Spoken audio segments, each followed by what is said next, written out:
Bonjour à toutes et à tous. L'examen de civisme approche, alors vous êtes au bon endroit.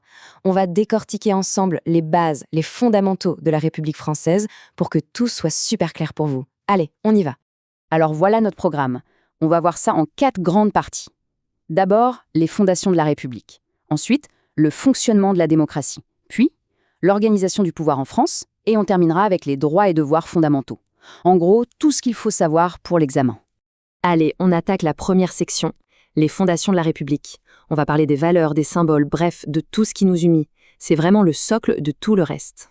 Première question, et c'est un grand classique de l'examen, quelle est la devise de la République française? Et surtout, qu'est-ce qu'elle veut dire? Petit moment de réflexion, ça vous revient?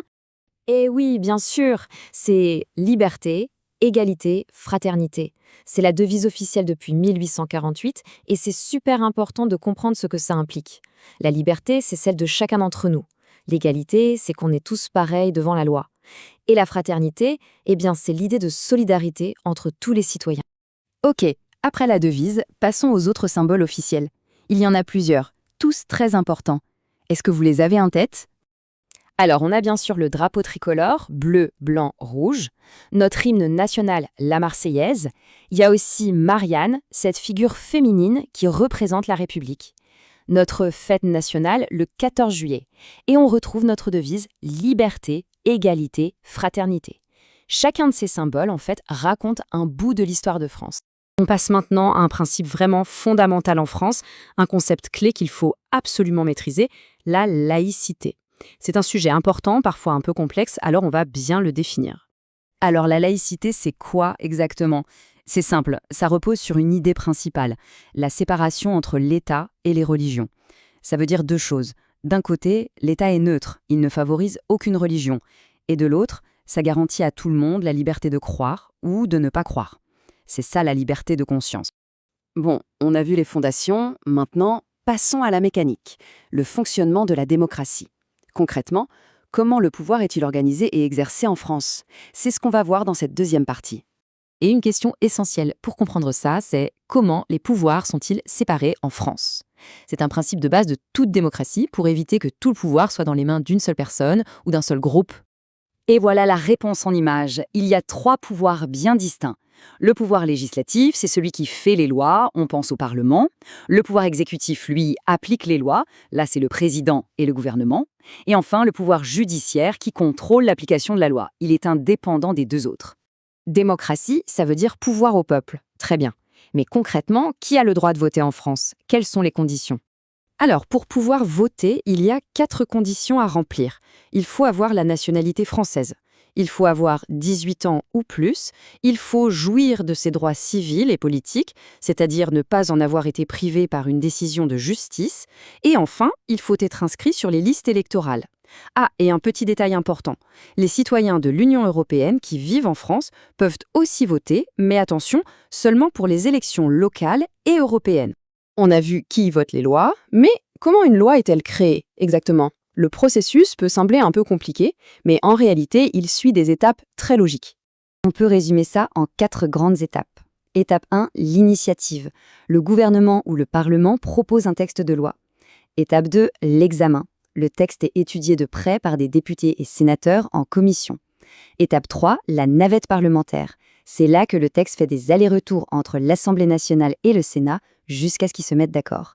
Et enfin, étape 4, la promulgation. Le président valide la loi, elle est publiée au journal officiel et elle entre en vigueur. Parfait. Maintenant, troisième section, l'organisation du pouvoir en France. Parce que le pouvoir, ce n'est pas que le gouvernement à Paris. Ça se passe à plusieurs niveaux, de la petite commune jusqu'à l'Union européenne. Et pour comprendre ça, il faut connaître un mot-clé, la décentralisation. L'idée, c'est que l'État a transféré une partie de ses compétences, de ses pouvoirs, aux collectivités locales, c'est-à-dire aux communes, aux départements et aux régions. L'objectif, que les décisions soient prises au plus près des gens. Prenons un exemple super concret, l'éducation.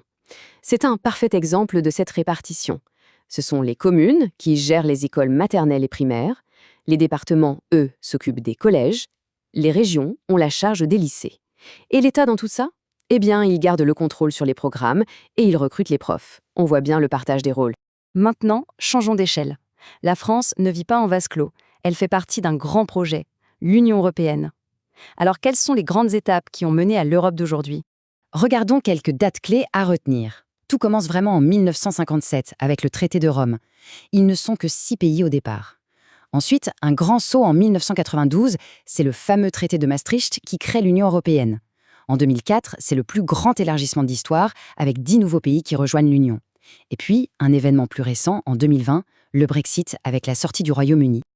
Allez, dernière ligne droite. Notre quatrième et dernière section, les droits et devoirs fondamentaux. Qu'est-ce que la République nous garantit et qu'est-ce qu'elle attend de nous en retour? C'est tout l'équilibre de la vie en société. Et pour parler des droits, on ne peut pas ne pas citer cette phrase. Les hommes naissent et demeurent libres et égaux en droit. C'est l'article 1er de la Déclaration des droits de l'homme et du citoyen de 1789. C'est vraiment la base, la pierre angulaire de toute notre République. Alors, d'un côté, il y a les droits fondamentaux. Le droit à la dignité, la liberté d'expression, le droit à la sûreté, à l'éducation, à la santé. Tout ça, c'est ce que la République garantit. Et de l'autre côté, il y a les devoirs. Logique. Ça inclut le respect de la loi, bien sûr, mais aussi le fait de participer à la défense du pays, de payer ses impôts pour financer les services publics, et tout simplement de respecter les autres. C'est un équilibre. Et pour finir, une dernière question, un peu plus pour la réflexion. Au-delà de l'examen, comment est-ce que ces grands principes de liberté, d'égalité et de fraternité façonnent notre vie de tous les jours en France? Parce que ce ne sont pas juste des mots dans des textes de loi, c'est ce qui est censé guider notre société. Voilà, c'est une bonne question à garder en tête. J'espère que tout ça vous a aidé. Bon courage pour vos révisions et bonne chance pour l'examen.